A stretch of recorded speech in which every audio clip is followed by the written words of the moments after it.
selamat siang pemirsa. Apa kabar Anda hari ini? Senang sekali saya Pram Senjaya dan rekan saya. Dan saya Pri Salsambodatu kembali hadir menemani Anda dalam iNews Siang. Selain 3 berita utama tadi, iNews Siang juga akan menyuguhkan beragam informasi penting lainnya. Dan pemirsa, siang kali ini kami awali dari Tangerang, Banten. Sebuah mobil SUV menabrak 2 mobil dan sepeda motor yang melaju dari arah berlawanan. Kecelakaan ini terjadi diduga karena pengemudi SUV mengantuk hingga masuk ke jalur berlawanan. Mobil SUV Silver ini ringsek pada bagian samping kanan setelah ditabrak mobil SUV putih Kecamatan Cikupa, Kabupaten Tangerang, Banten. Peristiwa bermula saat mobil SUV putih melaju kencang dari arah Cikupa menuju kawasan Balaraja, Kabupaten Tangerang, Banten. Sesampainya di lokasi kejadian, mobil SUV putih tiba-tiba keluar jalur hingga akhirnya menabrak mobil SUV Silver yang melaju dari arah berlawanan. Tidak hanya menabrak SUV Silver, mobil SUV putih juga menabrak sebuah minibus dan sepeda motor. Mobil SUV putih akhirnya berhenti setelah menabrak tiang listrik. Meski kedua mobil SUV ringsek, namun kedua pengemudi selamat. Sedangkan pengendara sepeda motor hanya mengalami luka ringan, kemudian mobil minibus langsung pergi meninggalkan lokasi sesaat setelah kejadian. Jadi hantam samping mobil sesama ras. Satu cuman kaca spion. Motor mental doang motor. Tidur kayaknya mah. Tidur yang bawanya yang dari arah Cikupa. Jadi dia keluar jalur atau gimana Pak? Keluar jalur, ngambil jalur orang. Korban satu ibu-ibu benjol di kepalanya doang. Itu udah langsung dibawa ke rumah sakit Selaras. Pasca kecelakaan, polisi menggelar olah tempat kejadian perkara dan memeriksa sejumlah saksi. Sementara pengemudi beserta kendaraannya diamankan di Polresta Tangerang. Dari Kabupaten Tangerang, Banten, Aimarani, iNews melaporkan. Pemirsa, 2 warga terpaksa dilarikan ke Rumah Sakit Cipto Mangunkusumo, Jakarta karena terkena peluru nyasar. Kedua korban terkena peluru nyasar di bagian dada dan kaki saat melintas di Jalan RE Marta Dinata, Tanjung Priuk, Jakarta Utara. Kedua korban bernama Biaji Febri dan Rizky Hermawan, warga Kampung Bahari, Tanjung Priuk, Jakarta Utara. Keduanya harus terbaring di Rumah Sakit Umum Cipto Mangunkusumo, Jakarta karena terkena peluru nyasar saat melintas di Jalan RE Marta Dinata, Tanjung Priuk, Jakarta Utara pada Minggu dini hari. Menurut Ketua RT korban, Haris, keduanya pula kerja dan melintas di Jalan RE Marta Dinata saat terjadi tawuran dan tiba-tiba mereka terjatuh karena terkena peluru nyasar. Tanya di mana? Katanya dada kiri tembus, cuman dia nggak keluar, nyangkut di dalam. Iya, dioperasi apa katanya tadi. Tadi subuh apa tadi malam dioperasi. Tapi nggak meninggal? Enggak. Tembus, Pak? Tembus tapi belum keluar. Jadi Pelurunya peluru apa sih? Katanya sih gotri, tapi belum tahu. Kalau udah dibuka kan cabut baru kita tahu. Apa? Hingga kini belum diketahui jenis peluru yang mengenai kedua korban. Petugas kepolisian pun belum memberikan keterangan lebih lanjut terkait peristiwa tersebut. Dari Jakarta, Sofyan Firdaus, iNews melaporkan. Ya pemirsa, pasangan suami istri kompak curi tabung gas di salah satu warung di Kota Medan. Demi memuluskan aksinya, pelaku berpura-pura membeli gula pasir agar tak dicurigai pemilik warung.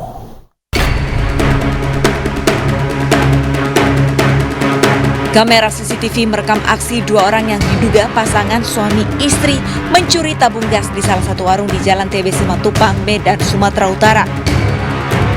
Pelaku yang menggunakan sepeda motor datang kemudian mendekat ke tempat gas berukuran 3 kg di depan warung. Guna menutupi aksi suaminya, sang istri turun dari sepeda motor untuk membeli gula. Cuman tadi aku tengok, aku beres di belakang, aku tengok pula gas. Nah, jadinya waktu dia datang, nggak tahu aku pun ada suami di sini. Masuk lakinya apa bininya beli gula alasannya. Aku pun tahu pun dari adikku tadi pun dibilangnya kok kurang tabungan gitu. Udah gitu dia di kereta dia juga ada tabung. Kan aku bilang juga ya nggak mungkin juga lah kita tuduh dia ngalik, sedangkan bisa aja punya dia kan gitu kan. Kan aku tengok tabung kurang, aku tengok CCTV. Waktu aku cek CCTV, kok kurang 1, ya udah berarti ya Rupanya memang dicuri ya Bang? Iya. Miris, lokasi warung ini dekat dengan Mako Polsek Sunggal. Lokasi ini sendiri rawan dengan pencurian. Warung korban sejak tahun 2023 sudah 10 tabung gas dicuri oknum. Dari Medan, Sumatera Utara, Ahmad Ridwan Nasution, Ainus melaporkan. Seorang pedagang sempol jadi bulan-bulanan warga di Mojokerto, Jawa Timur karena melakukan begal payudara. Pelaku tertangkap setelah dikejar dan dihentikan oleh korbannya. Pelaku begal payudara di Kabupaten Mojokerto, Jawa Timur babak belur akibat dikeroyok warga. Sebelumnya pelaku beraksi di Jalan Raya Sambiroto, Kecamatan Soko dan mengincar korban yang sedang mengendarai sepeda motor seorang diri. Pelaku yang juga mengendarai sepeda motor kemudian memepet korban dan melakukan aksinya. Tak terima dilecehkan pelaku, korban yang berinisial AF kemudian mengejar dan berhasil menghentikan pelaku. Sontak warga sekitar langsung ikut membantu korban. Kepada polisi, pelaku mengaku telah beberapa kali melakukan aksi pelecehan begal payudara di wilayah Jawa Timur. Di Surabaya sering, Pak? Sering, ya. Berapa kali kira-kira? 5 kali? Lebih, Pak. Lebih. Surabaya mana? Yang daerah Mbak Nyurit gitu. Ya, Pak Jalan Kuda. Korbannya selalu perempuan pakai mana, Mas? Perempuan kecil atau perempuan sudah berkeluarga atau gimana? Apa dia yang selalu pakai motor sendiri? Berpergian wanita yang berpergian sendiri? Yang selalu sendiri? Yang selalu sendiri mencari sampai korban ya? Nah, sampai di Sambiroto dipepet sama si pelaku yang menggunakan motor Mega FR itu, Vega FR. Kemudian dipepet dari kanan, nah, diremas payudaranya 1 kali. Setelah itu korban menyempatkan atau memberanikan diri untuk mengejar si pelaku. Akhirnya bisa dihentikan sama pelaku. Di situ ternyata dihentikan oleh korban dan pelaku juga kelihatan marah-marah dan mau mukul. Akhirnya si korban teriak. Nah, akhirnya dibantu sama warga sekitar. Pelaku begal payudara dijerat dengan pasal berlapis dengan ancaman pidana minimal 5 tahun penjara. Dari Kabupaten Mojokerto, Jawa Timur, Solahuddin Ainus melaporkan. 4 hari tinggal di pos pengungsian, warga terdampak erupsi Gunung Merapi di Kabupaten Tanah Datar, Sumatera Barat mulai terserang penyakit. Informasi selengkapnya kami hadirkan sesaat lagi, tetaplah di iNews Siang.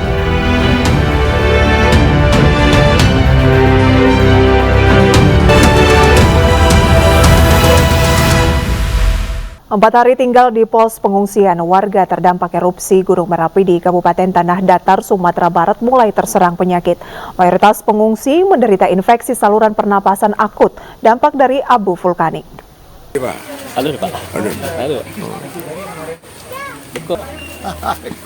Dinas Kesehatan Kabupaten Tanah Datar, Sumatera Barat menggelar pemeriksaan kesehatan untuk para warga yang mengungsi di daerah 10 Koto Kabupaten Tanah Datar. Sebanyak 34 kepala keluarga dengan 112 jiwa mengantre di musola menunggu giliran pemeriksaan oleh petugas. Sudah 4 hari warga mengungsi di pos pengungsian ini semenjak meningkatnya aktivitas Gunung Merapi dalam seminggu terakhir. Warga pun mulai terserang berbagai penyakit. Sebagian besar mengalami sakit tenggorokan, flu, dan infeksi saluran pernafasan akut atau ISPA. Dari kemarin tuh agak itu dada agak sesak, tenggorokan agak kering, batuk itu yang paling itunya tuh. Rata-rata batuk ya warga kena? Ya, batuk rata-rata. Demam belum ditemukan tadi, cuma ada ISPA, ada berapa? ISPA ada ya, Pak? Ada ISPA ya, cuma sudah langsung diberikan obat tadi. Jadi memang hari ini agenda kami memeriksa semua 112 pengungsi, memeriksa kesehatannya. Saat siang hari, pengungsi pria diperbolehkan ke ladang dan mengontrol rumah serta hewan ternak. Namun pada malam hari mereka diimbau kembali ke pengungsian. Untuk sementara masyarakat pun diminta mengurangi aktivitas di luar ruangan. Dari Kabupaten Tanah Datar, Sumatera Barat, Agung Sulistyo, iNews melaporkan. Ya pemirsa, gunung api Lewotobi laki-laki kembali erupsi pada pagi tadi dan ketinggian abu vulkanik mencapai 1.500 meter dari mulut kawah. Pagi tadi pemirsa, gunung api Lewotobi laki-laki kembali erupsi dan menyemburkan abu vulkanik. Ketinggian abu mencapai 1.500 dari mulut kawah yang berada di desa Nabokote, Kecamatan Wulanggitang, Kabupaten Flores Timur. Pada malam hari, gunung api Lewotobi laki-laki juga mengeluarkan lava pijar serta bunga api.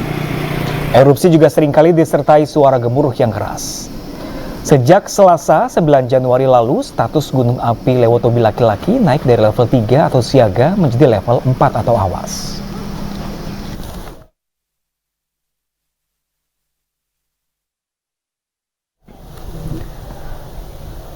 Dan untuk mengetahui informasi lebih lanjut, kita terhubung dengan Joni Nura di pos pengungsian SMP Negeri 1 Wulanggitang, Kabupaten Flores Timur.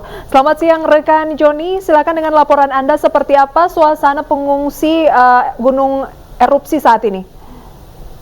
Baik Pirsa, dapat saya laporkan bahwa sekarang saya sedang berada di SMP Negeri 1 Wulanggitang. Saat ini saya sedang berada di lokasi kamp pengungsian. Pengungsi di lokasi ini sangat membutuhkan bantuan dari pemerintah, baik bantuan berupa alas tidur, susu, serta obat-obatan. Pirsa. Nura, apakah kian hari di sana jumlah pengungsi semakin bertambah? Baik, Pram, dapat saya laporkan bahwa pengungsi akibat letusan Gunung Lewotobi sendiri setiap harinya bertambah. Jumlah pengungsi per hari ini sudah 6.600 jiwa, Pram. Oke, lantas apakah erupsi saat ini masih berlangsung di Gunung Lewotobi laki-laki? Baik, Prisa, dapat saya laporkan bahwa saat ini erupsi pun masih terus terjadi. Bahkan siang ini kami mendapat informasi bahwa sudah terjadi guguran awan panas sejauh 1 kilo. Prisa. Oke, baik. Joni Nura, Anda bilang jumlah pengungsi semakin bertambah di sana. Apakah artinya dampak dari erupsi Gunung Lewotobi ini semakin meluas di daerah Anda melaporkan? Baik, Pram. Akibat dari erupsi ini sudah mencapai luas. Hari ini informasi yang dapat kami laporkan bahwa satu desa akan dievakuasi lagi oleh tim SAR gabungan untuk ke posko pengungsian, Pram. Oke, statusnya kan sebelumnya adalah siaga, saat ini menjadi level 4, betul ya? Atau awas, apakah pengungsi saat ini masih di wilayah tersebut berdekatan atau di desa lain atau bagaimana? Dan antisipasi apa yang dilakukan oleh pihak atau pemerintah setempat? Baik, Prisa, lokasinya cukup jauh dari titik zona merah, namun pagi tadi ada laporan bahwa guguran lava pijar itu sudah mendekati perkampungan warga sehingga pemerintah dan tim SAR gabungan pun akan segera melakukan evakuasi pada warga yang berada di sekitar yang jaraknya cukup jauh dari Gunung Lewotobi laki-laki. Prisa. Baik, terima kasih banyak rekan Joni Nura. Kami masih menanti update terbaru dari Anda dan selamat bertugas kembali.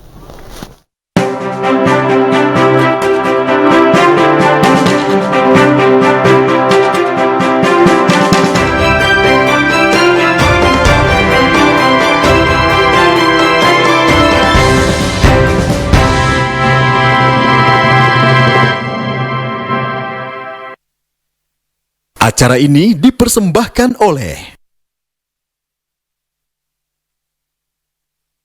Ya, pemirsa, sejumlah jenderal purnawirawan TNI Polri diduga mendapatkan tekanan jelang deklarasi dukungan untuk pasangan Capres-Cawapres Ganjar Pranowo Mahfud MD. Mereka mengakui sempat dilarang untuk hadir oleh pihak tertentu.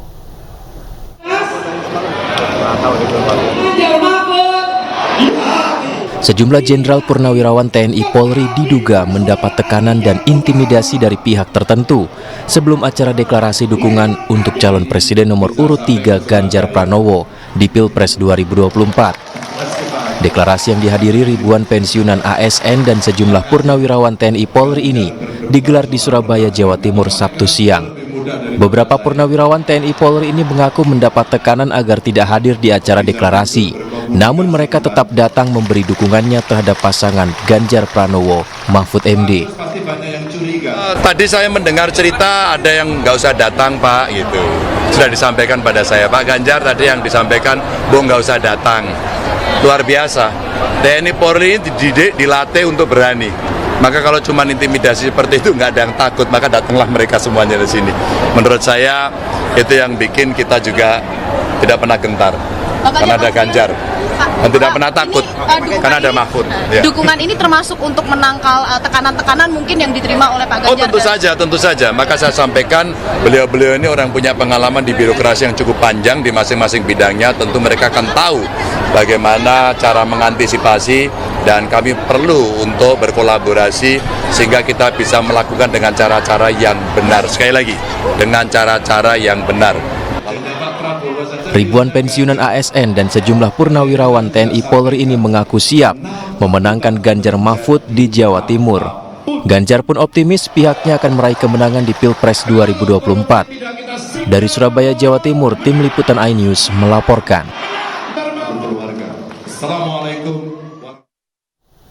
Calon Presiden nomor urut 1 Anies Baswedan berkampanye di Provinsi Lampung pada hari Minggu. Sementara wakilnya Muhaimin Iskandar berdialog dengan warga desa dan petani di Probolinggo, Jawa Timur.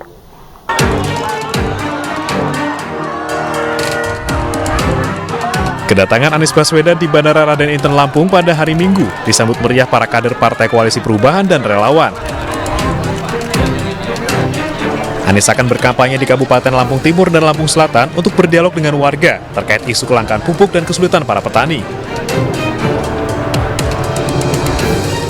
Ia juga akan meresmikan apel siaga dan melantik para calon saksi TPS. Ada kegiatan 3, satu kegiatan haul, yang kedua dialog dengan para petani, membahas persoalan hukum, yang kedua gabah, irigasi, hal seputar pertanian bersama dengan para petani. Sementara Cawapres nomor urut 1 Muhaimin Iskandar berkampanye di Probolinggo, Jawa Timur.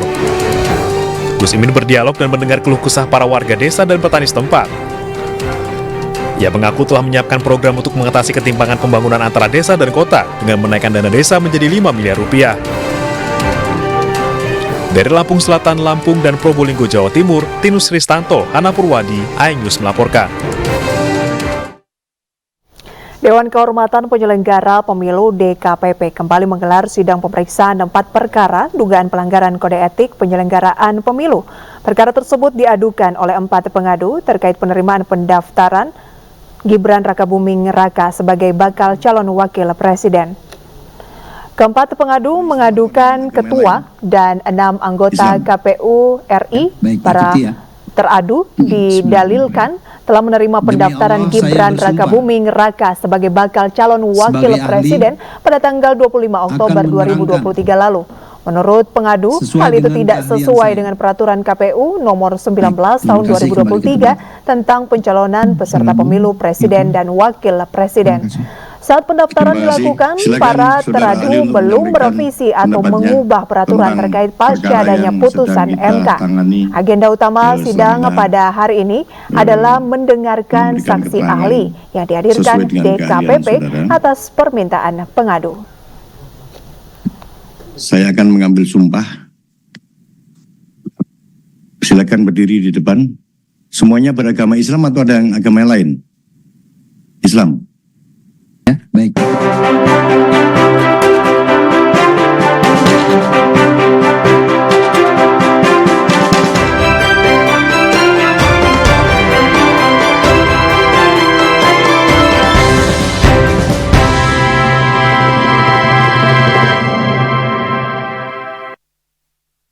Indonesia menunjukkan solidaritasnya kepada rakyat Palestina. Ratusan orang menggelar peringatan 100 hari genosida Israel ke Palestina di depan gedung Kedutaan Amerika Serikat. Dan berikut laporan Ayu Pratiwi dan juga Eri Nugraha.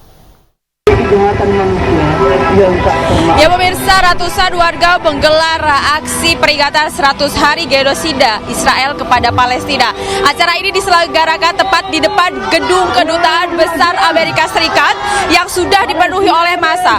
Sejumlah aparat juga sudah mulai berjaga sejak pagi dan masyarakat tak hanya melakukan sholat ataupun ibadah dan juga doa bersama, tapi mereka juga menggelar teatrikal yang menggambarkan situasi dan juga kondisi yang dialami oleh anak-anak anak di Palestina saat serangan Israel. Dan tak hanya itu, menariknya pada gelaran aksi kali ini, warga ataupun masyarakat berbondong-bondong mengumpulkan sepatu anak-anak sekolah dasar yang dikumpulkan dengan target jumlah 9.280. Tentu angka ini diselaraskan dengan jumlah korban anak-anak yang ada di Palestina. Dengan harapan dengan adanya aksi ini, nantinya aksi ini bisa sampai ke Palestina untuk menyemangati masyarakat Palestina yang saat ini masih berjuang. Dan rencananya untuk aksi ini akan digelar dari jam 9 pagi hingga jam setengah 12 siang.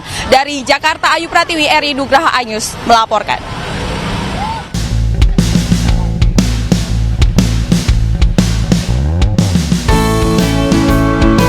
Ini dia primadona menu masakan legendaris khas kaki Gunung Semeru, Jawa Timur. Ayam asap kuah kare pedas. Dari tampilannya saja sudah sangat menggoda, bikin perut keroncongan seketika. Ayam asap kuah kare pedas ini merupakan menu andalan sebuah warung makan di tepi aliran Sungai Gunung Semeru, Desa Pasru Jambe, Lumajang. Masaknya pun cukup sederhana. Pertama, daging ayam kampung diasap di atas tungku untuk menciptakan aroma smoky yang khas. Sementara untuk kuah kare, ragam bumbu seperti bawang merah, cabai, kunir, bawang putih, dan kemiri dihaluskan kemudian dicampur dengan santan kelapa. Para pengunjung pun sangat menikmati olahan makanan ini. Rasanya itu enak, dagingnya itu lembut, bumbunya meresap ke dalam. Apa bedanya menu di sini dengan yang lainnya? Kalau di sini tuh sukanya itu ke suasananya. Enak, pol. Ayam kampung, tapi dagingnya empuk. Bedanya dengan masakan yang lainnya gimana, Mbak? Bumbunya ini khas ya. Maksudnya khas masakan Pak Trubus ini, beda sama yang lain. Mungkin remahnya beda. Menu ini sudah ada sejak tahun 1982. Penjualnya seringkali disapa dengan Mak Trubus.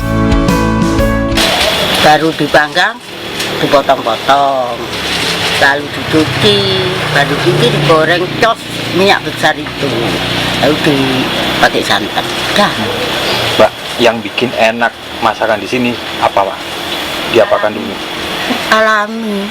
Alami ya. Ya bumbu ulek gini. Nggak pernah blender. Satu porsi ayam asap kuah kare pedas bisa dicicipi untuk 4 orang. Per porsinya dibanderol Rp150.000. Aroma daging ayam Jawa asap berpadu bumbu kare yang lezat menghasilkan cita rasa yang sempurna. Bagaimana? Anda tertarik mencicipi ayam asap dengan kuah kare pedas untuk makan siang hari ini? Dari Lumajang, Jawa Timur, Yaya Nugroho, iNews melaporkan.